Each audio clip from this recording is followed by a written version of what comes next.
Graça e paz, meus irmãos, Deus abençoe a vida de vocês. Seja bem-vindo ao TFC, ao Tomando a Forma de Cristo.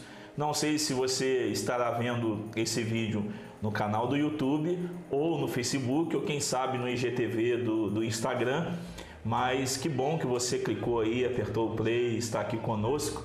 Estou aqui hoje com João Matheus Maciel, eu chamo de Matheus Maciel, que eu acho que fica mais fácil do que eu colocar o João, mas a gente está batendo aqui um papo, né? Ele também faz parte do TFC, o João Marco, e toda a galera que tem vindo aqui são pessoas que entendem a visão do Tomando a Forma de Cristo e cooperam. Pastor Fernando e outras pessoas que virão estarão compartilhando aquilo que Deus tem dado a eles aqui como conhecimento para aprendermos e para sermos edificados. Bom, hoje nós queremos falar de um assunto muito bacana, mas antes de falar o tema, e claro, já deve estar aí já na capa, né? Nós falaremos sobre cristianismo e política, mas está o Matheus aqui. Seja bem-vindo, Matheus, para esse nosso bate-papo aqui no TFC. Obrigado, pastor Alex. É sempre um prazer estar aqui, servindo, né, Cristo, e também estreando, né, na plataforma do TFC, né, pelo menos em vídeo, né, aqui no canal, ou no Instagram, onde quer que seja, e é um prazer fazer parte desse bate-papo. Então, vamos lá. Amém. Bom, gente, eu sei que tem hora que tem assuntos que são meio polêmicos, e muitas pessoas entendem que, primeiro, quando fala pastor falando de política e religião, crente falando de cristianismo e política, muitas pessoas acham que essas coisas não se misturam, que nós não podemos ter influência, e existe uma confusão enorme entre a igreja e o cidadão cristão, né, está conversando e está falando sobre esses assuntos, pensando sobre a questão de política, e a gente acaba sofrendo um preconceito, né? Um preconceito de que, sendo cristão, sendo pastor, então, não se meta com esse negócio de política, não fale sobre esse assunto, porque isso dá problema. Bom, eu sou pastor, sou um cristão, sou cidadão brasileiro, eu voto, porque o voto é obrigatório, tenho uma opinião, e aqui queremos compartilhar, mas fique tranquilo que nós não vamos falar que lado você deve ficar, e nós queremos pensar de forma bíblica esse assunto. Matheus, cara, quando a gente chega perto de uma eleição, né, agora eu acho que é um pouco mais tranquila, apesar que depois da última eleição para presidente, nada politicamente feito no Brasil se tornou mais tranquilo, né? As pessoas se tornaram inimigas, brigam uma com a outra, deixam de comer com a própria família porque um votou em um candidato, outro em outro candidato. Então, um ambiente político para todos nós, eu acho que é até bom, porque assim a gente estuda um pouquinho mais, né? Eu vivi um tempo na Argentina, e na Argentina, um moleque de 12 anos de idade, ele fala sobre política. Ele conta a história dos presidentes, a realidade dos partidos, quem é disso, quem é daquilo. E eu, quando fui morar lá, eu fiquei, assim, pasmado com as informações que eles tinham e como eram envolvidos com a política. E eu vi que, como brasileiro, na verdade, eu não me importava tanto com a realidade da política. E aí comecei a perceber como que o meu país sofria por falta de um entendimento correto sobre o assunto que eu deveria ter na hora de votar e na hora de falar das coisas. Já colocando aqui, eu já trabalhei com político, já fiz aquela alambrado de praça, arranquei placa de deputado quando era um pecador, sem vergonha, placa de deputado opositor, mas mesmo assim eu não entendia direito o que era política. Eu estava ali porque eu ganhava dinheiro, né? E aí, como você tem visto esse cenário aí, essa realidade toda, e nós como cristãos, por que ficamos tão longe disso tudo, né? É uma pergunta bem profunda, realmente. As eleições vão se aproximando e a gente começa a ver, infelizmente, né, brigas políticas mesmo, muitas vezes não embasadas, né, não embasado num conhecimento, numa doutrina, num entendimento, num senso de responsabilidade social. Infelizmente, aqui no Brasil, já há muito tempo, a gente tem cada um buscando a sua própria fatia, né? Seja começando por aqueles que se propõem a entregar os panfletinhos para ganhar a parte dele, né, cabo eleitoral, ou seja, realmente para ganhar as suas funções dentro do governo, né? Isso é histórico aqui no Brasil, né? De a gente trocar favores, trocar votos, né? Infelizmente. Na realidade cristã, ocorre muitas vezes o afastamento ou um relacionamento ruim com a política. Na verdade, são os dois casos que são majoritários na igreja. Como você bem falou, para muitos vai ter esse grito de que religião e política não se misturam. Isso vai ser dito para quê? Para facilitar a vida do cristão e também para evitar atritos, né? Já para os não cristãos, para tirar o cristão da política. Né? Religião e política não se misturam, só que isso é uma falácia muito grande, porque todo mundo está representando um ideal. Né? É muito fácil tirar a gente da política, né? O cristão alegando que nós somos religiosos, mas ninguém quer assumir o quão religiosas são suas ideologias também. O que é uma realidade, né?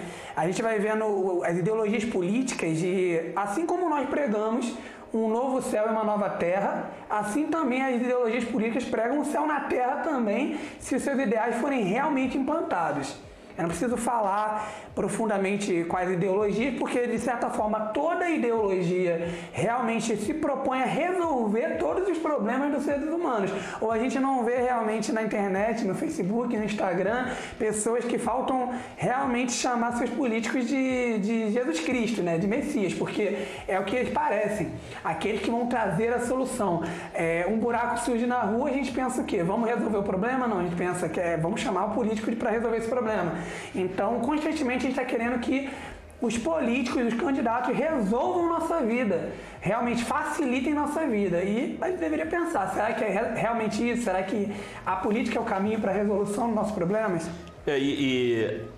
Muitas pessoas transferem as suas responsabilidades, tanto que quando às vezes a gente fala que o político, a política, né, o governo, ele tem que solucionar um problema, como agora a gente tem visto, né? O problema financeiro das pessoas, a questão de comer, de beber. É claro que o necessitado, o miserável, ele vai precisar sempre de ajuda.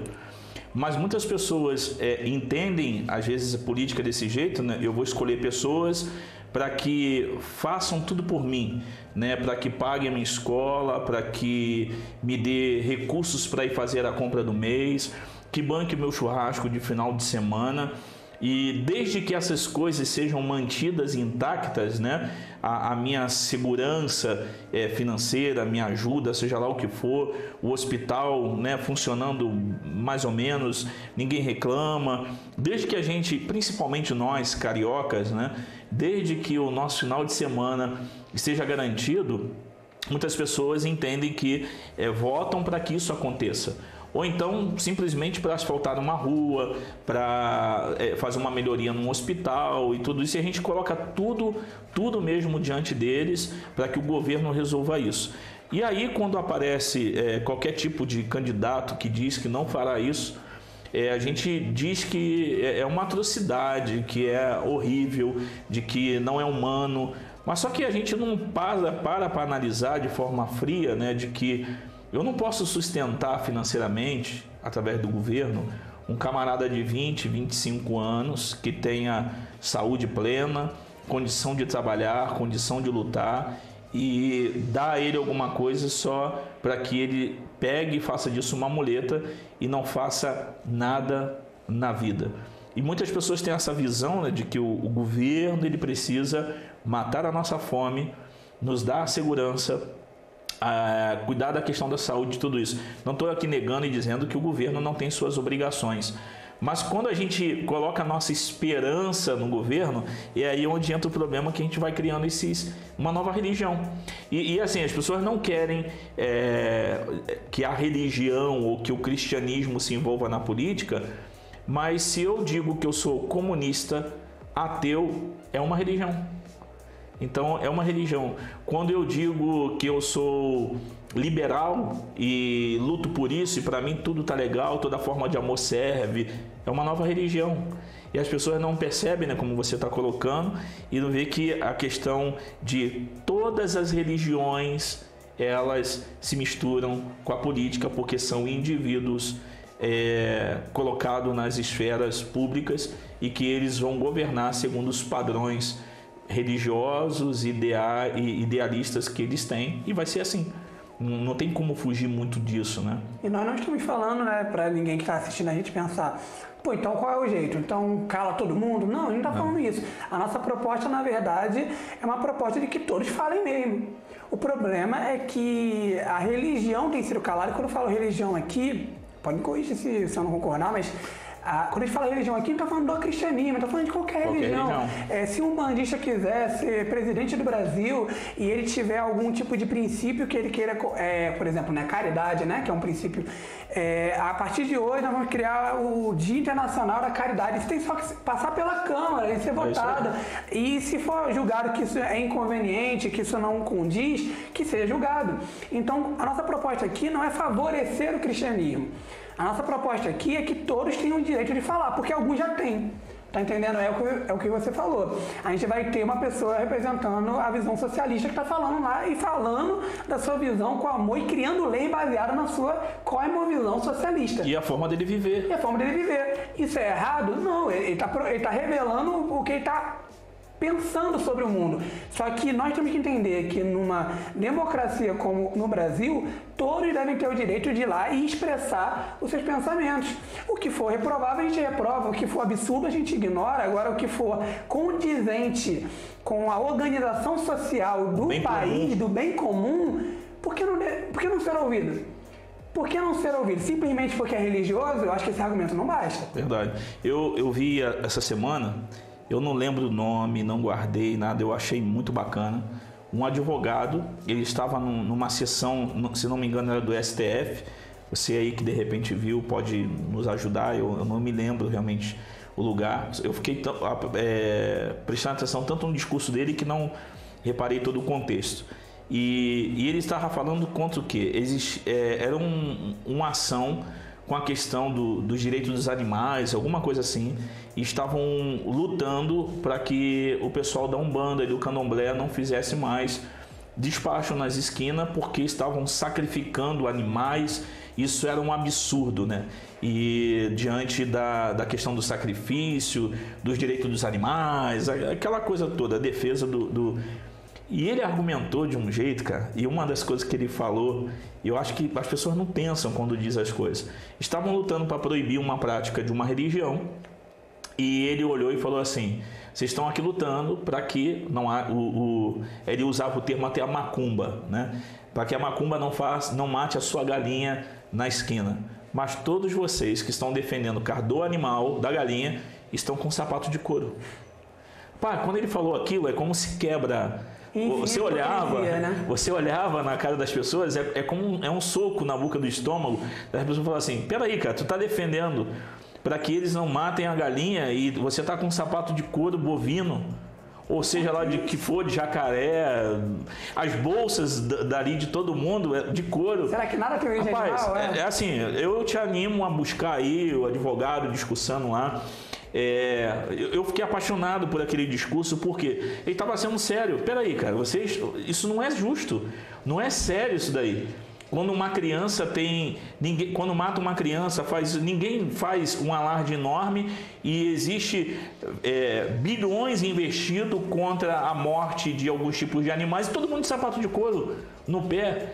E é onde entra essa questão de que quando eu não quero de que a religião venha para o meio político ou o cristianismo, né? A gente está falando especificamente do cristianismo, eu posso ficar com a minha religião, mas a do outro não é bem-vinda.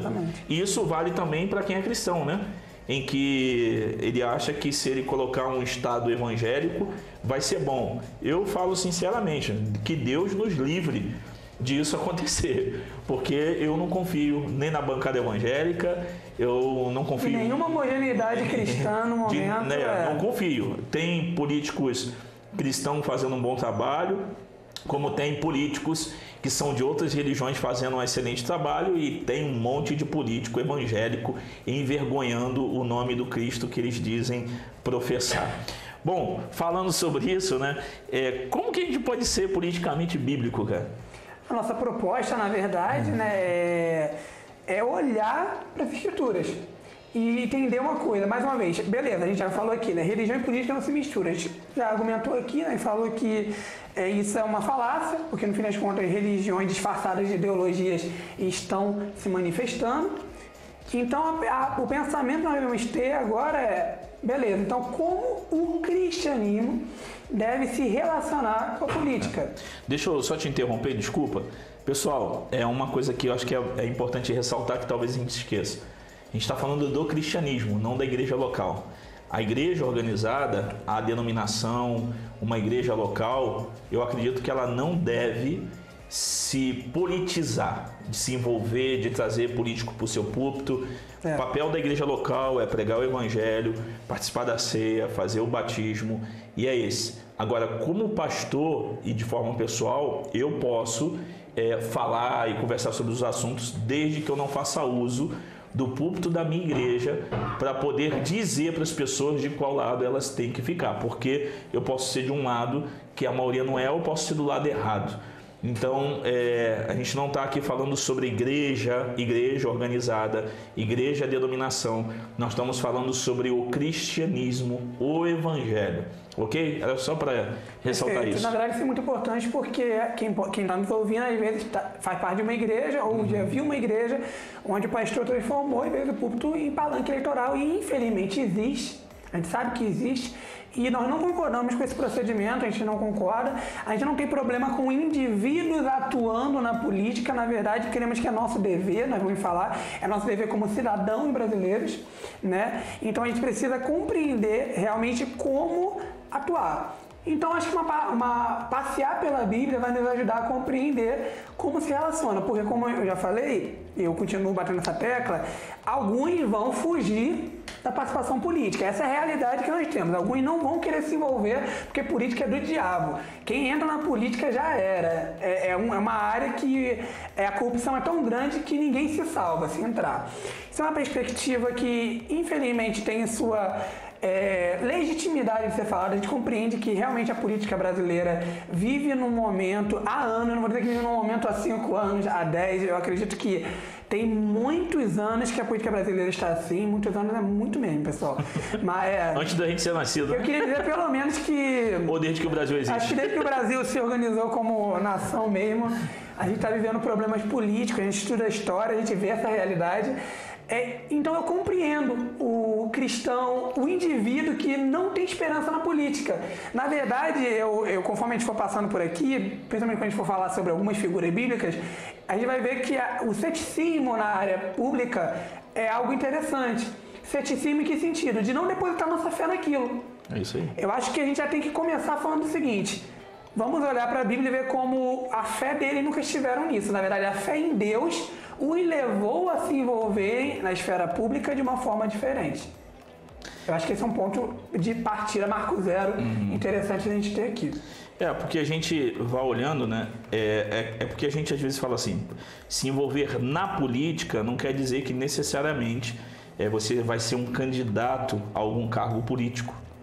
Porque eu tenho uma tia, né, que ela nunca se candidatou a nada, mas ela é política, em termos, ela percebe, ela conversa, ela discute, ela está falando, ela briga, ela está envolvida, ela vai te influenciar, se ela entende que aquele candidato ali é o melhor, ela está por dentro, ela está acompanhando o tempo todo, né, o tempo todo.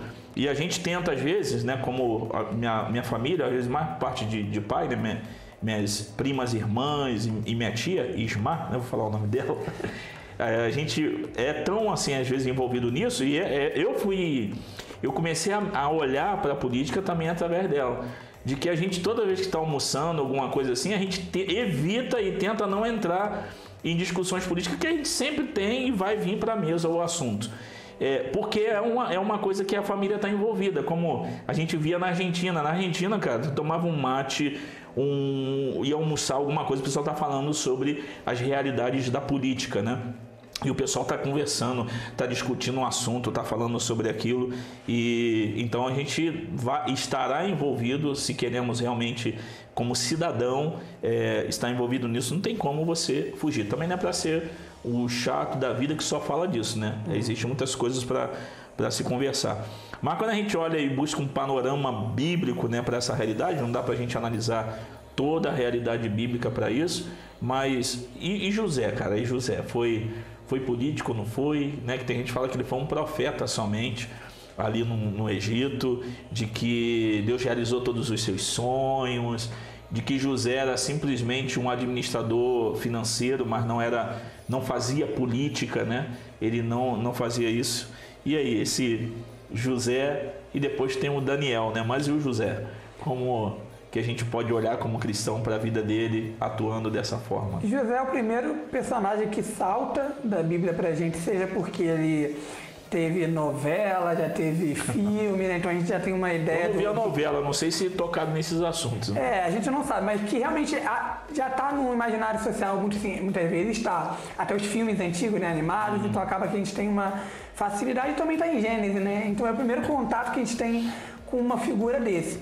O primeiro cuidado que a gente tem que ter com José é não fazer o anacronismo, né? Que é olhar para a história bíblica a partir dos nossos padrões de hoje. A gente costuma pegar o que é ser político hoje. Aí a gente olha e vai dizer, José não foi político. Mas se a gente compreender que político é no sentido de que ele se envolveu com a esfera pública e principalmente com o assunto de matérias governamentais, é impossível dizer que José não foi político. É claro que José teve uma ascendência, né? José saiu de filho de uma família de fazendeiro, porque era propósito de Deus. É interessante a gente olhar nisso, porque a gente precisa conectar Deus nessa história, que no fim das contas é o que importa. A Bíblia fala do propósito de Deus, da intenção de Deus, da missão de Deus e de tudo que Deus está realizando na história da humanidade. E ele insere José como um agente do seu propósito. Tanto que é legal a gente falar dos sonhos de José, porque foram os sonhos que Deus deu a José. Não são sonhos que José idealizou, são sonhos que José estava dormindo e ele sonhou com aquilo. Ele nem sabia o que era aquilo, né? Porque os sonhos eram muito figurados. Ele se via como um feixe, como os irmãos, aos quais os feixes se inclinavam, né? E os pais também se inclinavam. Depois ele se via como... No contexto cultural dele, isso era impossível, porque o normal era o mais velho, o pai. Então isso soou como absurdo, não somente para os irmãos, porque ele também era o irmão mais novo. Isso aí. Imagina, o irmão mais novo chegou agora, já quer sentar na janela, a gente vai se inclinar para você, o próprio Jacó fica indignado com aquilo. E os irmãos, é muito interessante, né? Os irmãos traem José, vendem José para o Egito, José chega no Egito, e percebam quão interessante é a fidelidade de José. José não vai ser somente um político fiel, José vai ser fiel em todos os sentidos. Ele é um mordomo fiel. Ele é um mordomo fiel. Ele chega na casa de Potifar e ele literalmente serve.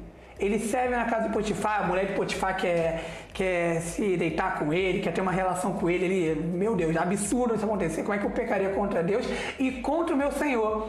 Olha que figura interessante de José. José está sempre fazendo um contato de eu não vou pecar contra o meu Deus e contra o meu Senhor. Ou seja, esfera vertical e uma esfera horizontal. Ele tem uma responsabilidade social ali. Ele está se colocando numa posição de obediência ali. E honra, né? E honra. Honra é uma palavra importante porque a gente vai ver honra em todas as esferas que José passa. Honrar os pais, ainda que Deus tenha dado aquele sonho para ele, em nenhum momento ele honrou os pais e os irmãos mais velhos dele. Ele vai honrar o Potifar, que honrando, no fim das contas, a mulher mente de maneira que José é jogado na cadeia. E na cadeia ele vai honrar também o responsável da cadeia de tal maneira que ele se torna o responsável da cadeia. Então José ele não está preocupado em chegar num lugar. Onde ele estiver, ele glorifica a Deus. E louvado seja Deus, porque em dado momento ele interpreta sonhos também ali na cadeia e um deles é solto, né? Um dos que tiveram um sonho. E quando o faraó tem um sonho que ninguém interpreta, esse que foi solto lembra, tem alguém lá na cadeia que pode te ajudar. Faraó. E Faraó traz José à presença dele, Faraó interpreta os sonhos e o fantástico é o sonho. Esse sonho não é um sonho jogado, é um sonho de Deus revelando ao Faraó de que aquele império, que era o Império Egípcio, maior império da época, passaria 7 anos de fartura, então sofreria 7 anos de fome. E aquele sonho foi exatamente um aviso de Deus para que o Faraó se preparasse. Diante daquilo, o faraó se maravilha com José e torna José o segundo no poder. Eu gosto de lembrar disso, que esses monarcas, eles não se envolviam com a política da população. Eles estavam ali como o poder representado em pessoa, mas eles sempre transferiam para alguém. Tomavam decisões mais sérias. Tomavam decisões mais sérias. O que era final era a decisão do faraó, do imperador, né, do rei. Aí faraó concede esse poder para José. Mais político que isso não tem como ser. E é interessante que assim, faraó ele tem os seus conselheiros. Faraó tem sua bancada política, né, de resolver coisas, assuntos externos, seu congresso, tem que resolver as coisas. E ele coloca José responsável por essa, né, parte política, por toda essa parte de governo. E ele tem que administrar não só os problemas de dentro do Egito, mas ele cria a solução para as tribos que viviam ao redor, que viviam perto. Ele cria relacionamento, né, externo, público, ele traz pessoas, essas pessoas não vêm para se tornar escravo, eles vêm para ficarem vivos, porque a ação social, né, promovida por ele é para manter as pessoas vivas, para dar ainda a dignidade da comida, para que essas pessoas pudessem ter ainda como negociar. Algumas ficavam diretamente no Egito, até porque você imagina, o mundo da época em torno, né, do Egito se sente protegido por causa de uma boa administração de um homem que administra não só recursos financeiros, mas conflitos internos. Ele cria um sistema para que as trocas sejam justas, né, para que as pessoas possam vir comprar e levar. De repente José nunca imaginou isso, né, cara? Como que Deus o leva a esse lugar e onde ele consegue fazer isso. E aí eu acho que a gente entra na questão, né? Como alguém que não planejou, não fez campanha, não desejou, no lugar onde esteve, em todos os lugares onde esteve, praticou de forma individual, foi politicamente servo de Deus, e ele conseguiu trazer a bênção do próprio Deus e a bênção comum da administração, né, para o povo e para pessoas que foram beneficiadas, e até a família dele foi beneficiada. Hoje os políticos pensam o contrário, né? Suas famílias são beneficiadas e o país que se lasque, né? É interessante como isso aconteceu. A gente percebe que há uma vocação separada por Deus para José. O próprio José, quando os irmãos vêm, né, ele fala assim: eu fui enviado por Deus a este lugar. Esse enviado, na nossa teologia de missão, ela é muito profunda, porque é Deus nos enviando para cumprir uma tarefa. E é interessante como em José se cumpre uma das várias partes da promessa de Deus a Abraão, de que em Abraão seriam benditas todas as famílias da terra. Então José já é uma demonstração da intenção de Deus de abençoar todos os povos. Isso é muito legal, porque na política a gente sempre vai votar no nosso candidato para representar a nossa comunidade. Nossos ideais, nosso espectro. A esquerda vota em político de esquerda, a direita vota em político de direita. Para quê? Para o político pensar na direita e para o político pensar na esquerda. Agora Deus rompe qualquer eleição, leva o seu servo lá ao mais alto do Egito para beneficiar quem? Toda a terra. Toda a terra. Inclusive o povo de Deus, que é beneficiado. É legal que a gente lembra a palavra de Deus para Jeremias: na paz da terra vocês terão paz. Verdade. E assim, se a gente fosse olhar hoje, e se alguém perguntasse, né, José era um político de direita ou de esquerda? E outra, o Egito era de direita ou de esquerda? Porque é interessante pensar desse jeito, porque a gente pega um Egito, cara, o que era uma criança no Egito? O que era o sexo dentro do Egito? Como que eles tratavam isso? O que era o ser humano para o egípcio? Né? Quando a gente olha para tudo isso, a gente vê alguém que tem hora que a cosmovisão de José é totalmente oposta da realidade, cosmovisão do próprio Egito. E a gente não vê em momento nenhum, a não ser, claro, de perseguições a ele, as lutas normais, mas isso entrando em conflito, porque existia um bem comum. Exato. Né? E a gente olha e vê, tem como alguém conseguir governar sem levar em conta essa questão né, de ser de esquerda ou ser de direita, e talvez iam chamar um cara como José, se tivesse assim, do centrão, mas assim... Isentão. O isentão. Porque o cara governou para todo mundo? Ele é o isentão porque ele governou para todo mundo? E a gente precisa olhar dessa forma. Deus quer que a gente esteja envolvido no aspecto político da vida, né? E não simplesmente na eleição ou estar dentro de uma Câmara de deputados, de vereadores, ou ser o governador, ou ser um prefeito, ou ser um presidente da República, um senador. Nós podemos cooperar com ações políticas em todos os lugares onde estamos. No lugar onde você está agora, seja no seu trabalho, seja em qualquer lugar, nós podemos ser políticos como José, para que a empresa do nosso patrão, para que o bairro onde a gente mora, para que o lugar onde nós estamos seja beneficiado com aquilo que nós podemos oferecer como cidadão. E aí nós estamos envolvidos em política sem desejar os benefícios da realidade política que a gente vê hoje no mundo, né? Então a gente tem como ver desse jeito.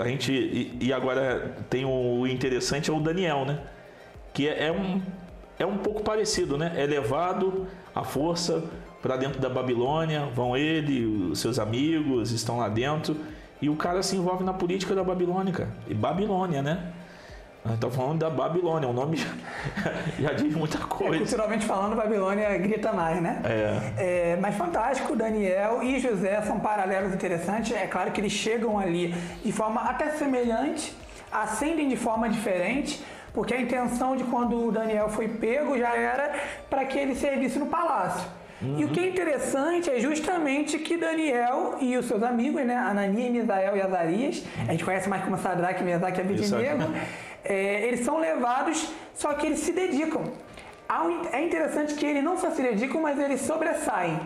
Eu fico pensando como eles sobressaem em tudo, na língua dos caldeus. Imagina, eles chegam lá, na Babilônia, não é a língua dele, não é a cultura dele, mas eles se tornam peritos na cultura do povo pagão, que também é um paralelo com José. José se tornou governador do... Os irmãos não reconheceram ele, cara. Não reconheceram, ele ficou diferente, ele mudou. Ele se tornou um egípcio de aparência. E Daniel ele chega lá e ele faz um voto próprio, e isso é interessante para quem fala, a política, quem entrar se corrompe. Bem, na Babilônia quem entrar se corrompe. Meu irmão, e Daniel se comprometeu no coração dele a não se corromper. Eu acho que o que falta pra gente é olhar mais uma vez para essas personagens e pensar, mas que levou Daniel a ter tamanha convicção? Tamanha convicção que na festa de, me corrija, Belsazar, eu acho, Daniel não estava nem presente. Era uma festa terrível, usando os utensílios do templo, ele não estava lá não, mas quando deu problema, lembraram de Daniel. É isso aí. Eu acho que essa é a função do cristão na política. O cristão na política, ele enquanto está pensando em todos, para o bem de todos, ele é testemunha da verdade. Quando é área de corrupção, não estou nessa não. Se quiser me matar, me mata. É uma dica para quem é candidato a vereador, a prefeito, você está ouvindo esse vídeo por algum motivo, e se você é um cristão, tome esses exemplos em sua vida. Firme em seu coração o desejo de não se corromper. Só receba o seu salário, trabalhe com afinco, não faça acordos que envergonharão Cristo e o Evangelho, seja fiel e quando der zebra, não faça uso disso para proveito próprio e que você realmente solucione os problemas. Não queremos vereadores para arrumar ônibus para nós irmos para o retiro de carnaval. Não queremos vereadores simplesmente para consertar a rua onde vivemos. Nós queremos vereadores e prefeitos que sejam agentes de mudança na sociedade. Porque se deixar e nos devolver parte do imposto, a gente se reúne com aqueles que são da mesma rua e nós asfaltamos a nossa rua. Mas façam coisas importantes. Façam coisas importantes. Só legal. Isso é bom, isso é bom. E essa questão é muito interessante, porque aí volta a sua pergunta, né? Que tipo de governo era o egípcio ou babilônico? E a gente coloca, devolve imposto, né? No caso dele não tinha isso. No caso dele era um império realmente extremamente intervencionista. Na verdade, não havia a liberdade que a gente tem hoje, né? De atuação, embora haja suas devidas ressalvas. Porém, José entra num governo extremamente intervencionista e usa isso a favor do povo. Isso é fascinante. Mais uma vez, é uma sabedoria fantástica. Que governo nós temos? Às vezes é um governo totalitário, às vezes vai argumentar, mas o governo é muito liberal, o governo é muito socialista, conservador. Entra ali e não se preocupa com a ideologia vigente, se preocupa com o bem do povo e faça a diferença.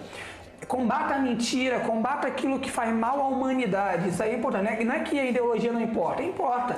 Se houver como fazer a diferença, transformar, fazer com que haja mais liberdade, que haja realmente justiça social, é essencial que nós atuemos e façamos a diferença. Mas que a nossa preocupação maior não seja, se a ideologia é essa, eu não vou... É aquela famosa história, já que meu time não está ganhando, eu vou sabotar. Isso não é cristão. Isso não é cristão, isso não é sal, né? Nosso papel é ser sal. Então, é que a gente possa ser acrescentado para evitar que haja corrupção, mas também para o nosso entendimento moderno de sal, que haja tempero, que a gente melhore, que a gente dê sabor para aquilo ali. Se é uma comida ruim, pelo menos que o nosso tempero dê algum sabor de bom. Nosso papel não é transformar o mundo no novo céu, na nova terra. Esse papel é de Cristo. Nosso papel é preservar, nosso papel é transformar, nosso papel é abençoar, independente de quem está no poder. O faraó não era servo de Deus. Nabucodonosor, nessa época, pelo menos, não tinha nenhum tipo de temor ou respeito pelo nome de Deus. E isso que você falou também das famosas propinas, ou dos excessos que a gente vai ganhando, né? O auxílio X, auxílio aquilo. Nem tudo que é legal é moral. Nem tudo que eu tenho direito, né? Porque o Brasil é o país do direito, né? Aqui é muito direito e pouco dever, né? É necessário lembrar que Daniel recebeu do bom e do melhor para comer, e ele preferiu não comer do bom e do melhor. Ele quis se abster, para que o coração dele não tivesse aquelas coisas. Às vezes é segurança, menos é mais, às vezes, diante de Deus. É abrir mão de coisas que são meus direitos, mas que no fim das contas não vão me acrescentar nada para aquilo que eu estou em missão. Isso vale para tudo, porque a gente acha que só político vive desse jeito. Às vezes você pode estar trabalhando e sendo corrupto no seu trabalho. Eu conto que eu trabalhei num lugar com os amigos, eu era indo para a juventude ainda, e a gente combinava com um amigo, né? Se ele escutar, ele vai saber. E a gente combinava que um ficava dentro de um saco preto, cheio de grama, dormindo, enquanto quando passava o encarregado, ele dizia: fulano foi beber água, só que estava ali dentro do saco dormindo, aí depois era a vez do outro, fulano bebeu água. Então, de certa forma, o que eu estava fazendo? Defraudando o meu patrão, e eu estava sendo corrupto. Quando você leva o material de obra que sobrou para sua casa, que não é seu, é corrupção. Quando nós pegamos dinheiro que não é nossa, corrupção. Quando nós tentamos comprar uma carteira de motorista, e isso cristãos, tem um monte de cristãos que fazem isso. Ou quando você é pastor e se corrompe com as coisas da igreja, pegando favores de político para te beneficiar numa obra, para te dar tijolo, ou seja lá o que for. Isso é corrupção, meu irmão. Isso é tudo corrupção. Então o nosso papel é, como Daniel, chegar ao ponto de depois o governador se sentir triste porque algum dano vai acontecer com a gente. Falar: caramba, cara, eu prejudiquei o cara agora vai ser jogado na cova dos leões, e por minha culpa. Muito legal. E se contristou, né? Sentiu dor quando isso aconteceu. A gente já está aqui uns 40 minutos, né? E a gente queria ainda falar algumas coisas, mas acho que falar sobre Salomão e Roboão é uma pincelada, Jesus e Paulo, né? Para a gente terminar essa parte do que, como que a Bíblia, como que ela trata sobre essa questão. Salomão e Roboão, é interessante a gente pensar exatamente naquilo que Davi estabelece. O reinado de Salomão assume, o reinado de Salomão é extremamente próspero, só que Salomão ele cobra muito imposto, né? Muito imposto e sem uma necessidade, é enriquecedor. Ele investe grandemente na casa dele, e quando Salomão morre, embora ele deixe em paz o reino, é extremamente pesado os impostos. E quando o povo vai pleitear, pedir para que aquilo seja retirado, Roboão ouve dois grupos de conselheiros, né? Um diz: ouve o povo e o povo será teu. É um conselho até populista, mas não é só populista, é de pensar realmente no povo. O povo, meu Deus, está sofrendo. Se você abrir mão do sofrimento deles, pelo menos você ganha o povo. E o outro diz: pesa mais ainda, cobra mais para que eles te respeitem. Aí quebra o reino. E literalmente, não estou usando uma expressão não, quebrou mesmo. Foi nessa época que na história de Israel o reino se dividiu entre norte e sul, porque, vai cobrar mais, então acabou. Você vai ser rei daí, a gente vai criar um reinado aqui paralelo. E que desgraça foi para a história de Israel isso. O povo ficou desunido até as invasões assíria e babilônica, né? Sim. Então, qual é o ponto aqui? É entender que os impostos, se assim são cobrados, é para benefício da população. Se não for para benefício da população, que muitas vezes não é, a gente está vendo escândalos políticos constantemente de desvios de dinheiro, devolve, diminui, vê o que é necessário que o povo pague imposto mesmo, político que foi eleito, veja se realmente é necessário cobrar mais impostos, se não é possível reduzir impostos. Há uma tendência do Estado político querer dar tudo para o povo, e essa não é a missão. Aí você tem que tirar de alguém. Tem que tirar de alguém. Existem frases, né? São frases fantásticas que tudo que o político, o Estado, o governo te dá, na verdade dá com o nosso dinheiro, isso é real, por isso que é o servidor público, né? Ele é servidor público porque realmente a gente está dando imposto para que o nosso dinheiro seja revertido em pagamento de salários. Muita assessoria em gabinete, isso tudo é para onde o nosso dinheiro está indo.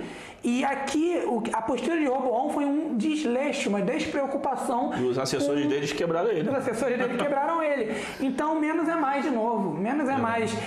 O que você está fazendo com o dinheiro do povo? Esse dinheiro é necessário? Atue pensando no dinheiro do trabalhador. O trabalhador está dando dinheiro e está enviando dinheiro para o governo com tributos assim altíssimos. Em tudo, a gente paga tributo em tudo e vamos olhar, né? O serviço público, muitas vezes, da maioria das vezes, não é isso tudo. Verdade. E assim, a gente sempre vai levando, né? Se você pega alguém que trata o seu próprio dinheiro dessa forma, ele vai fazer isso quando não estiver lá. Ele vai fazer isso quando não estiver lá.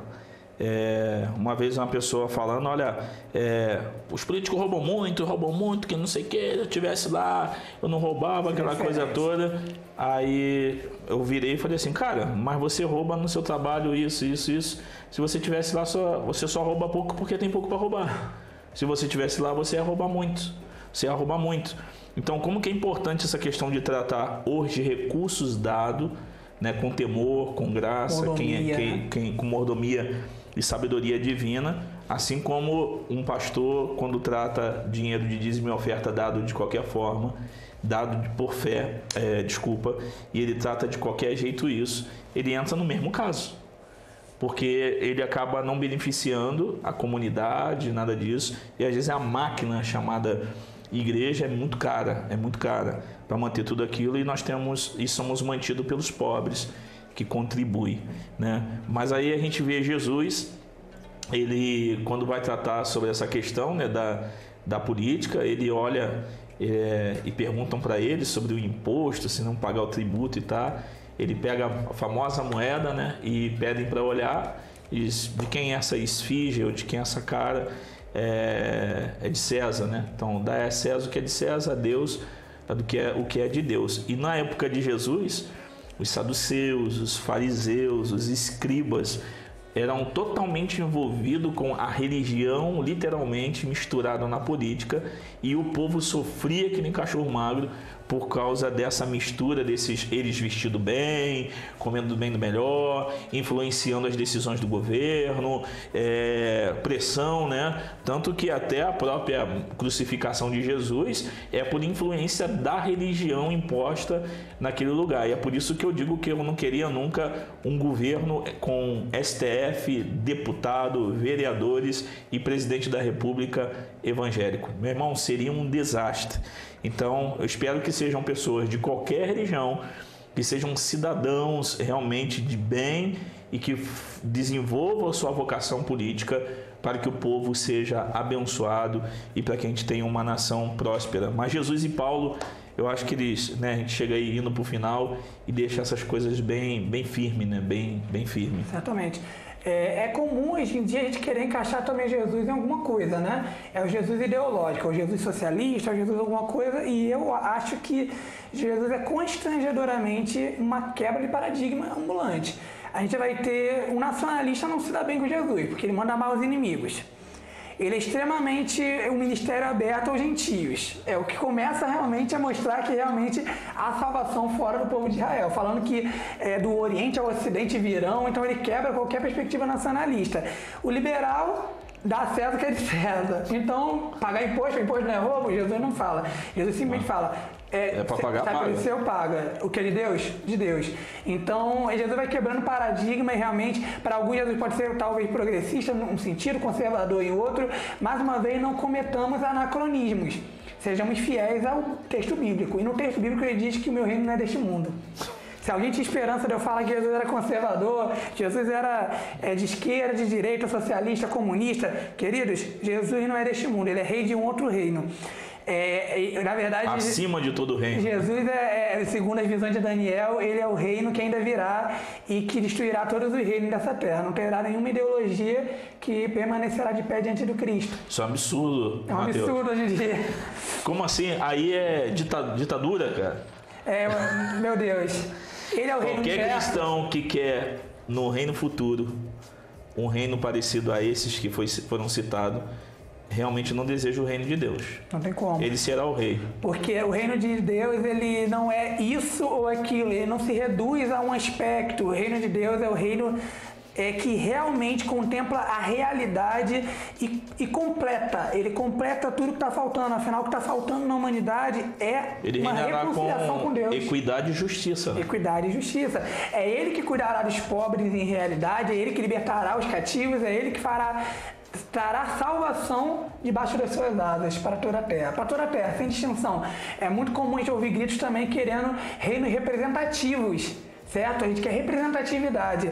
Nenhum reino vai conseguir tamanha representatividade como o reino dos céus, cujo toda língua confessará o nome do Senhor. Toda cor estará naquele reino. Eu sonho particularmente com esse reino de forma maravilhosa, imaginando africanos, europeus, brasileiros, americanos, canadenses, enfim. Imagina tribos que ninguém conseguiu entrar porque eles não são sociáveis, enfim.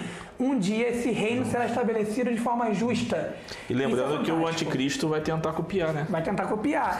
Mas só que totalmente oposto. E o melhor conselho contra isso aqui é ceticismo na política. Porque até o reino de Deus, na pessoa de Cristo, é pregado pela igreja. Mas a igreja não é o reino. A igreja é parte dele. Não existe uma igreja local que é o reino de Deus na terra. Nós somos parte de um reino já e ainda não, que ainda virá. Então nós pregamos, nós anunciamos um reino que vem.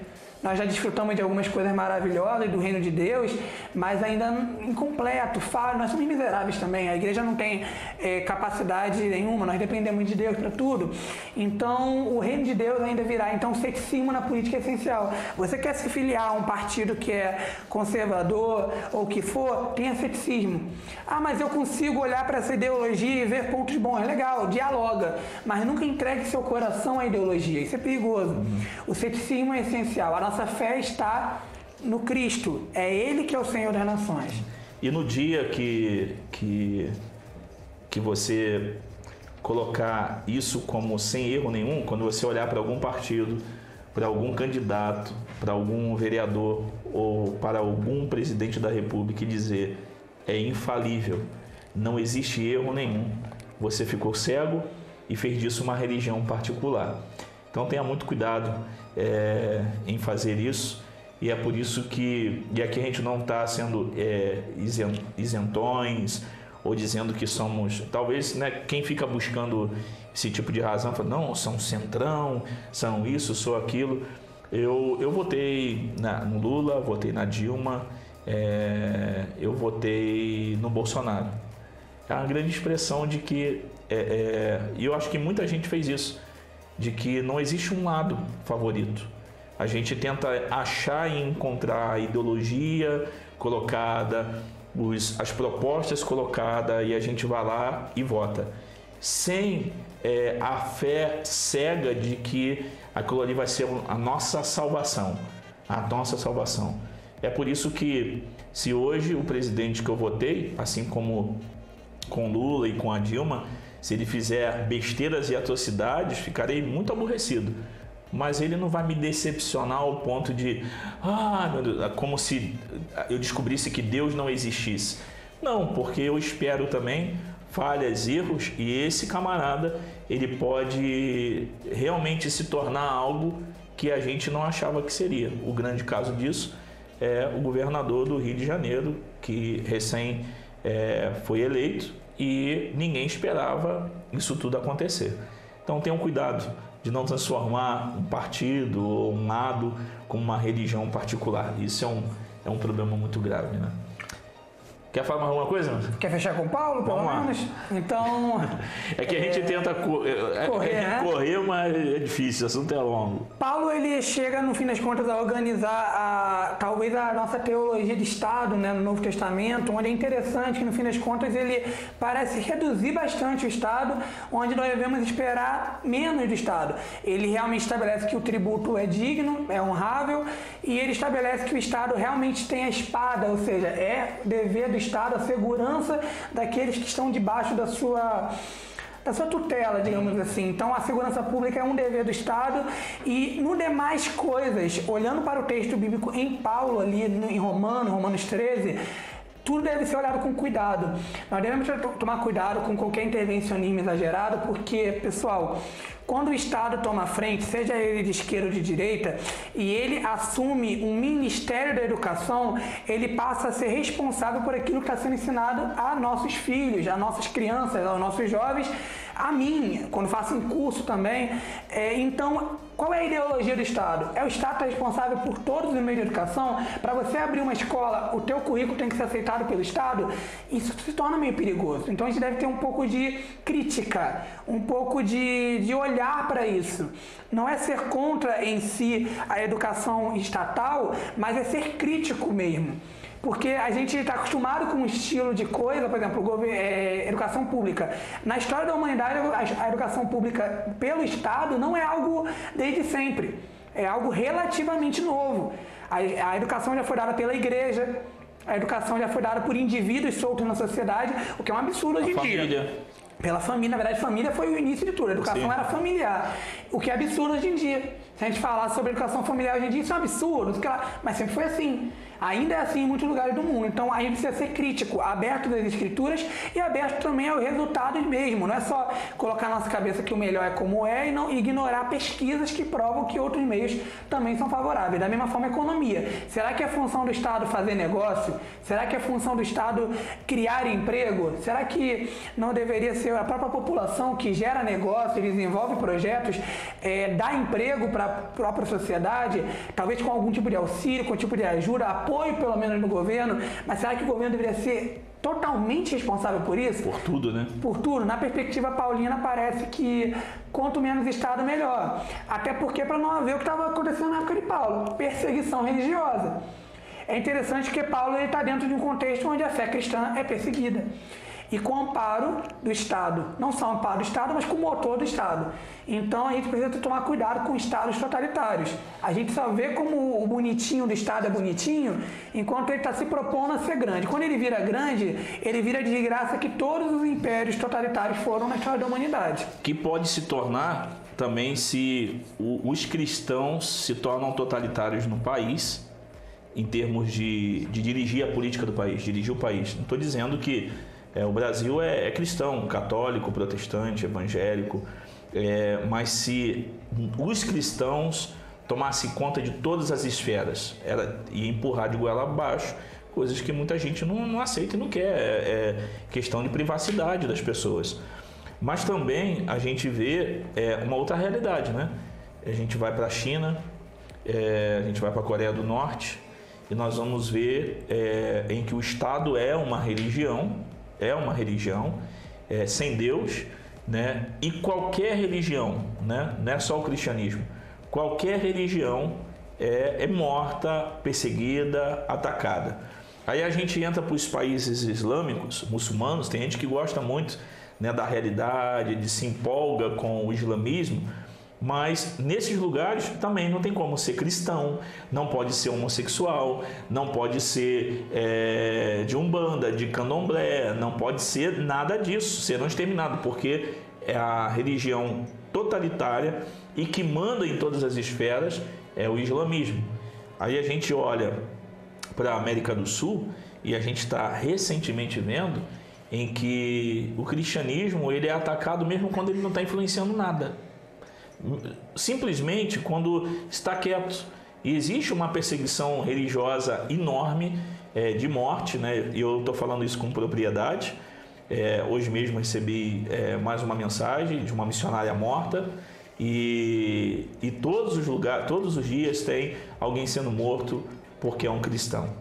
Assim como esses lugares também, essas pessoas são oprimidas porque elas têm que aceitar. E é onde a gente entra, né? Quando começa essa realidade, esse desejo ardente, muitas vezes, dos evangélicos, para que tenhamos no governo gente nossa, aí também eu vejo que é um problema muito grande, temos que ter cuidado. E eu vejo também dessa área, cara, a gente tem que prover o trabalho.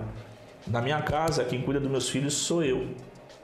Lá em casa, quem diz o que é moralidade sou eu como pai. Na minha casa, o que diz e quem fala sobre honestidade sou eu. Uma hora meus filhos vão questionar essa autoridade, vão questionar os ensinamentos e talvez eles queiram viver de forma oposta. Nesse momento, como responsável, cidadão que se autossustenta e se cuida, ele pode viver do jeito que ele quiser, mas não dentro do lugar onde eu acredito naquele padrão. E nunca os expulsarei de casa, mas serão convidados, se desejarem viver uma vida totalmente oposta à minha forma, do jeito que eu creio que eu vivo, não vou viver nunca o inferno dentro de casa com alguém que quer ser o opositor a mim, né? E é engraçado que muitos jovens se tornam idealistas, né? Feministas, machistas, esquerdistas, de direita, seja lá o que for, só que eles querem que quem banque tudo isso é o pai e a mãe, né? Então, se quer viver desse jeito, se banque, né? E viva assim. Só que também tente ser sincero bastante para entender que o melhor é que eu me sente com alguém que é de uma religião diferente e a gente planeje o melhor para o nosso bairro, o melhor para a nossa cidade. Que ele cultue o seu Deus no domingo, eu vou cultuar o meu, ou na sexta-feira, ou na madrugada, ou no sábado, se for um judeu, um adventista, que ele vai para lá, cultue o seu Deus, mas na segunda-feira nós juntos trabalhamos e vivemos para que o bairro seja melhor, para que a cidade seja melhor, para que o nosso país seja melhor e com esperança plena de que Deus nos deu força, braços e pernas para prover isso, né? Eu acho que a gente já está quase 50 minutos e vamos parando por aqui. Daria para conversar bastante sobre o assunto, mas a gente quis primeiramente falar sobre essa questão da ser politicamente bíblico ou cristianismo, né, e a política nessa primeira parte, mas quero te convidar para assistir a segunda parte desse bate-papo, para não ficar longo, e nós vamos falar sobre esse ser politicamente responsável e vamos falar sobre a nossa omissão e os problemas que elas geram quando eu decido não participar e não votar e nem ir nas urnas, nem para justificar. Eu te convido a continuar com a gente. Se não é inscrito no canal, se inscreva no canal, compartilhe com outras pessoas e que o Senhor te abençoe. Mateus. Agradeço mais uma vez a oportunidade, foi muito bom e estaremos juntos de novo, se Deus quiser. Ok, um abraço, graça e paz.